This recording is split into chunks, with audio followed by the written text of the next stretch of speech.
كي ندعو إلى الله لننشر الخير في الكون الذي حار ونرسل العطر من روض الهدى الزاهي ويشرق لائیو نیو یارک سے پروگرام غیب کی باتوں میں آپ کو دوبارہ بہت بہت خوش آمدید۔ اچھا حضرت، جیسے بریک پہ جانے سے پہلے عرض کیا تھا جنات کے بارے میں کہ بہت سارے سوالات آئے ہیں، تو لوگوں نے پوچھا کہ آپ نے پچھلے پروگرام میں بتایا تھا کہ ان کی عمریں بہت لمبی ہوتی ہیں جی، لیکن ظاہر ہے کوئی عمر کی حد تو ہوتی ہوگی، تو آیا ان کو موت آتی ہے؟ اور جو موت طاری ہوتی ہے ان کے اوپر، اور اگر موت آتی ہے تو جس طرح انسانوں کی روح قبض کرتے ہیں حضرت عزرائیل، تو جنوں کی روح کون قبض کرتا ہے؟ اس سلسلے میں علماء کے دو قول ہیں۔ حسن بصری رحمۃ اللہ علیہ کا مسلک یہ ہے کہ ان کو موت نہیں آتی۔ جنات کو بھی اسی طرح مہلت دے دی گئی ہے جیسے کہ ابلیس کو دی گئی ہے۔ ابلیس بھی جنات میں سے، لہٰذا یہ مرتے نہیں ہیں، یہ ابلیس کی طرح زندہ رہتے ہیں۔ لیکن ان کے اس مسلک پر ان کے پاس کوئی دلیل نہیں ہے، اس لیے کہ نص قطعی قرآن کریم میں سورۃ احقاف کی آیت نمبر 18 میں اللہ تبارک و تعالیٰ نے انسان اور جنات کی موت کو ذکر کیا ہے۔ قد خلت من قبلہم من الجن والانس، کہ جنات اور انسانوں میں سے جو پہلے گزر چکے ہیں یعنی مر چکے ہیں، تو اللہ تبارک و تعالیٰ خود ان کی موت کا تذکرہ فرما رہے ہیں۔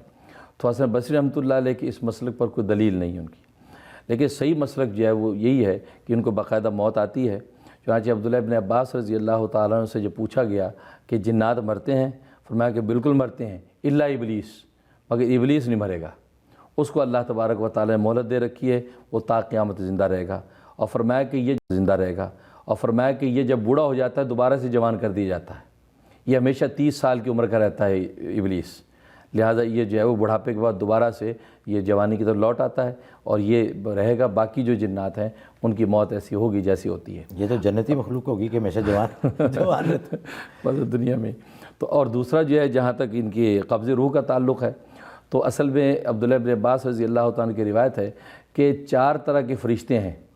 جو روح قبض کرتے ہیں۔ جو ملک الموت ہیں وہ انسانوں اور فرشتوں کی روح قبض کرتے ہیں، حضرت عزرائیل، اور جنات کی روح قبض کرنے کے لیے ایک الگ فرشتہ مقرر کیا گیا ہے۔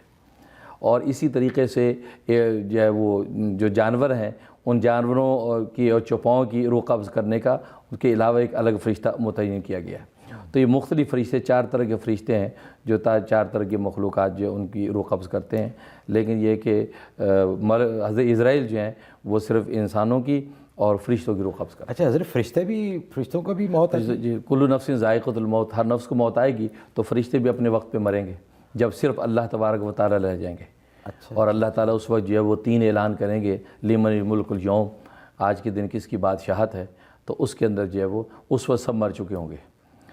تو ملائکہ موت آئے گی۔ اچھا حضرت، اور جو یہ جنات کے بارے میں ہے کہ یہ وسوسے ڈالتے ہیں دلوں میں،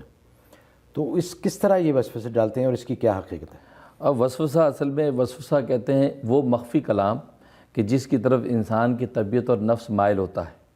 اور وہ مخفی کلام جو ہے ان کو ردی اور بیکار افکار کی طرف تلقین کرتا ہے، گناہ اور معصیت کی طرف یا لغویات کی طرف متوجہ کرتا ہے، اس کو وسوسہ کہتے ہیں۔ اور ابلیس جو ہے باقاعدہ وسوسہ ڈالتا ہے، اس لیے سورۃ الناس میں فرمایا من شر الوسواس الخناس،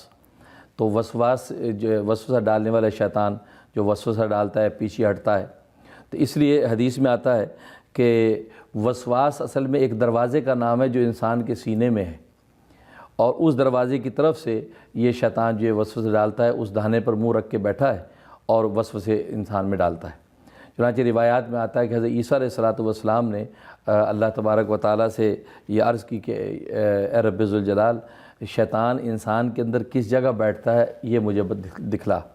تو اللہ تبارک و تعالیٰ نے دکھلایا کہ ایک سانپ کی شکل کا منہ اس کا بنا ہوا ہے اور دل کے دھانے پر اس نے منہ رکھا ہوا ہے۔ جب انسان اللہ کا ذکر کرتا ہے تو وہ پیچھے ہٹ جاتا ہے، اور جب اللہ کے ذکر سے وہ غافل ہوتا ہے تو پھر وہ دھانے پہ منہ رکھ کے وسوسے اس کے اندر چھوڑتا ہے۔ اس لیے حدیث میں بھی آتا ہے کہ نبی پاک صلی اللہ علیہ وسلم فرماتے ہیں کہ شیطان جو ہے وہ انسان کے دل پر جو ہے وہ دھانے پر منہ رکھ کے بیٹھا ہے اور وسوسے اس کے اندر چھوڑتا رہتا ہے۔ جب اللہ کا ذکر کوئی ذاکر کرتا ہے تو وہ پیچھے ہٹ جاتا ہے، جب ذکر سے غافل ہوتا ہے تو اس کے دل کو لقمہ بنا لیتا ہے۔